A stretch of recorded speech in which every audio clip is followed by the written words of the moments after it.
This is Note-Taking Guide 8.1, and we're just doing a review of right triangle trigonometry today. So I want to start just by reminding you that there's three sides to a right triangle. Depending on which angle we look at, we have an opposite side from that angle, an adjacent side from that angle, and then the hypotenuse, which is always the longest side, which is opposite the right angle. So again, from the angle you look at, the opposite side is the side that doesn't form the angle. The adjacent side is one of the sides that does form the angle that's not the hypotenuse. And the hypotenuse is always the angle opposite the right angle. So this is just a review of the trig functions that we should have learned throughout our other math classes. Again, just a reminder that the sine is the opposite over the hypotenuse. This is kind of hard to read, but the sine is the opposite over hypotenuse. The cosine is the adjacent over the hypotenuse, and the tangent is the opposite over the adjacent. And that's when you look at the angle that they ask you to look at. So like in the formula examples, they're telling you to look at angle theta. So over here on this example on the side, it says look at angle theta. And angle theta for the sine would be the opposite over the hypotenuse. So you go from angle theta, you look for the opposite, which is 4, and then you look at the hypotenuse, which is 5. So your answer is going to be 4 over 5. The cosine from the angle is 3 over 5. The 3 over 5 comes from looking at the adjacent side over the hypotenuse from the angle theta. So the adjacent side from angle theta is 3 and the hypotenuse is 5. And then the tangent is the opposite over the adjacent from angle theta. So from angle theta, the opposite, which is 4, over the adjacent, which is 3. So this is just a reminder of how we're going to solve for a missing side of the triangle and how we can find the trig functions from that. So it says if the sine of b is 5 over 8, find the exact values of the two remaining trig functions. Well, the sine is the opposite over the hypotenuse. So you can draw a triangle and label it with its opposite and its hypotenuse. And then you can find this third side by completing the Pythagorean theorem. And we'll show you how to do that step by step in just a minute. So complete the Pythagorean theorem, get that third side of the triangle, and then answer the questions for the other trig functions. So then we could find the cosine of b and the tangent of b by finding that third side of the triangle. So let's try this for ourselves here. It says the tangent of b is 3 over 7. The tangent is the opposite over the adjacent. So I'm going to draw myself a right triangle. I'm going to label it A, B, and C. C has to be the right angle, so I'm going to label it with C as the right angle. The tangent of B, so looking at angle B, I'm going to have the opposite side, which is 3, and the adjacent side, which is 7. And then I can complete the Pythagorean theorem to find this missing side. So I'm going to go 3 squared plus 7 squared equals c squared, and then just solve for that. So 3 squared is 9, 7 squared is 49, and then c squared. Add those together, you have 9 plus 49, which is 58, which is equal to c squared. We would square root both sides to figure out what c is. So square root of 58 does not come out of the radical, so we're going to leave it as the square root of 58 equals c. That gives me this side over here is the square root of 58. Then I already knew the tangent, so I'm just going to find my sine and my cosine. So my sine of b would be the opposite side from b, which is 3, over the hypotenuse, which is the square root of 58. I cannot leave a radical number on the bottom of a fraction, so we're going to rationalize the denominator, and when we do that we get 3 square roots of 58 over 58. And you guys can just totally punch this in your calculator right here and it will spit out this other answer for you. Alright, then when we do the cosine of b, the cosine is the adjacent, which is 7 over the hypotenuse, which is the square root of 58.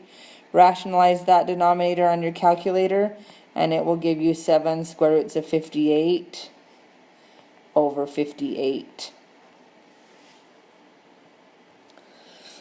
All right, so another example shown for you. Well, what are you going to do if you are looking for the missing side of the triangle? Well, you're going to set up your trig function just like they did over here, and then you're just going to solve the equation in order to find the correct answer. And this model right here shows you step by step how to do it, and I'm going to show you step by step on this next example. So it says to find the value of x, and from x here, if I'm looking at the acute angle that they gave me, x would be the adjacent side, and 10 would be the opposite side. And when I just said adjacent on that one, I actually messed up. That's not the adjacent side. Hopefully you guys noticed that and thought, what is she doing? That's opposite the right angle. I should have called that the hypotenuse. So it's okay if you kind of look at them and you're like, oops, that was a mistake. Just fix it and before you do your math. So the hypotenuse is always opposite the right angle. The adjacent side is the side that touches the angle that's not the hypotenuse. So I have the opposite and the hypotenuse, which is my sine function. I know my sine function is equal to, so the sine of my angle, which is 45, is equal to the opposite, which is 10, over the hypotenuse, which is x. I'm going to put a 1 underneath that sine of 45, and I am going to just cross multiply. Because I am in degrees, I need to make sure that my calculator's mode is in degrees here, and then I can just go and do the sine of 45 on my calculator. So punch in the sine of 45 and it gives you 0.707 if we round that. So 0.707x equals 10. And then to solve this, I'm going to divide both sides by 0.707. So 10 divided by 0.707 is approximately 14.14. So my solution for that would be 14.14. So really what we're doing is we're using our trig functions to set up equations to solve for the missing sides. So same kind of thing here, but this time we're solving for the missing angle. It asks us to find for measure angle n. So from n, they gave us the opposite and the hypotenuse. So we set up a sine function over here. And then when we solved it, because we're looking for the angle this time, we had to do the inverse sine function in order to solve for the missing angle. Anytime we're looking for a missing angle, we're going to use those inverse functions to find the angle instead of a side length. So here we go, we're going to set this up. We're looking for x here. We have the opposite side and we have the adjacent side, which is a tangent function. So I'm going to set up a tangent of the angle, which is x, equals the opposite, which is 27, over the adjacent, which is 18. Again, because I'm solving for this angle right here, I'm just going to plug this in my calculator as the inverse tangent. It's really, if you think about it this way, how do you solve this equation? You've got to isolate that x by itself. In order to isolate that x, you've got to get rid of the tangent, and in order to get rid of a tangent, you have to do the inverse tangent. So just punch that in your calculator as the inverse tangent, and then do 27 over 18 as a fraction. And then just hit enter and your calculator will give you that angle measure in degrees. I'm going to round that to 2 decimal points, so I'm going to be 56.31 degrees for my solution.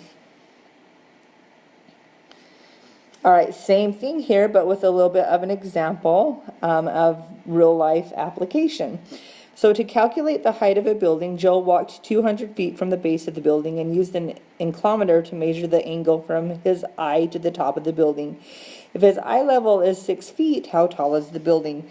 So we need to remember, no matter what, that we're adding this extra 6 feet on when we're done, because we're going from his eye level to the top of the building. We want to know how tall the building is, which is the opposite side from the angle, and we know the adjacent. So we're going to do the tangent of 76 equals the opposite, which is D, over the adjacent, which is 200. This is a cross multiply problem because I have that angle right there. So I'm going to punch the tangent of 76 in my calculator and cross multiply by 200. So I get 802.16 if I round. So multiplying this direction, and equals D multiplying this direction. Now that's not the total height of my building because I do need to add that extra 6 feet onto the for the height of the man. So I'm going to have 808.16 feet for the height of that building. So really all we're doing still is setting up those trig functions and solving them. Alright, this one is a little bit more complicated because we're comparing two triangles together. But it says two bicycle ramps cover a horizontal distance of 8 feet, which means they're both 8 feet this direction. One ramp has an angle of elevation of 20 degrees. The other ramp has an angle of elevation of 35 degrees, shown at the right. Without calculating, which ramp do you think is longer? So which one do you think is longer this direction? Just make your best guess and put it right here. I'm not going to guess. I want you guys to make your best guess and put it there, and then we'll see if you're right. So B says, how much taller is the second ramp than the first ramp? So if we're looking for height, we're looking for this side over here. So we're going to go and find a trig function that will figure that out for us. From the angle, that would be our opposite side, and we know our adjacent side, so that will be the tangent. So we're going to do the tangent of 20 equals x over 8, because we know the adjacent side is 8. I'm just going to try to draw a little dividing mark here so we know we're going on to the other one. The other one, when we do it, it would be the tangent of 35 equals x over 8. We're just going to put ones underneath those and cross multiply. I'm going to do that work on my calculator. The tangent of 20 on my calculator, times it by 8, and I get x equals 2.9 if I round to one decimal place. Then I do the tangent of 35, cross multiply by 8, and I get x equals 5.6. So how much higher is the second one than the first one? It would be 5.6 minus 2.9, which is 2.7 feet. So 2.7 feet higher. So that would be my solution for the answer to B. So then what we have found over here is we do know that this is 5.6 now, and we do know that this is 2.9 now, and then we can go and we can answer the other question using some of that information that we have. So how much longer is the longer ramp? Well, we need to know how long the ramp is. So from this angle, we now have the opposite, and we're looking for the hypotenuse. So opposite and hypotenuse is sine.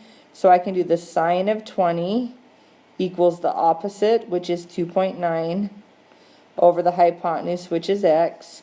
And then I'm going to set up my second one, which would be the sine of 35 equals 5.6 over x.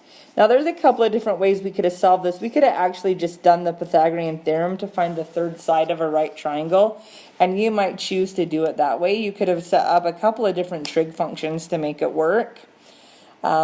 This direction I'm going to get 0.34x equals 2.9. So I'm going to take the 2.9 and divide it by the 0.34.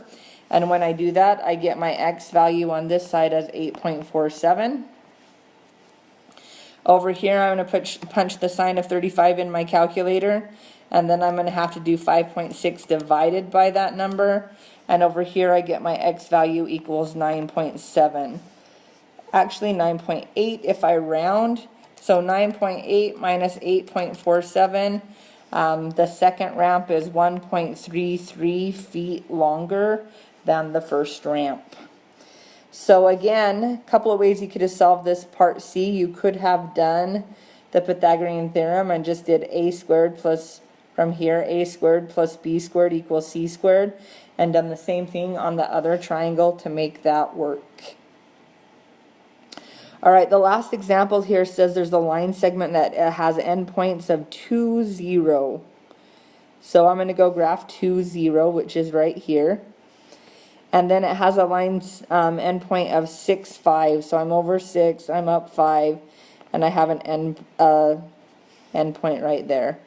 It says, what is the measure of the acute angle formed by the line segment and the x-axis? Well, the x-axis would be right here, and it wants to know the angle that's formed right here. Well, I know that this measures 1, 2, 3, 4. I can count it. It's 4. This measures 1, 2, 3, 4, 5. So I really just have to find the third side of a right triangle. Oh, I'm sorry. I could find the third side to find the length over here, but I'm not looking for the length. They asked me for the angle. So I have the opposite side and the adjacent side, which is the tangent. So I would go the tangent of the angle equals the opposite, which is 5, over the adjacent, which is 4. And then to solve that, I really have to get that tangent off of the angle. So I'm going to do the inverse tangent to that. So I would do the tangent -1 of 5 over 4. That will give me the angle that I'm looking for. And that angle measure, when you punch that in your calculator, it's 51.34 degrees. So 51.34 degrees.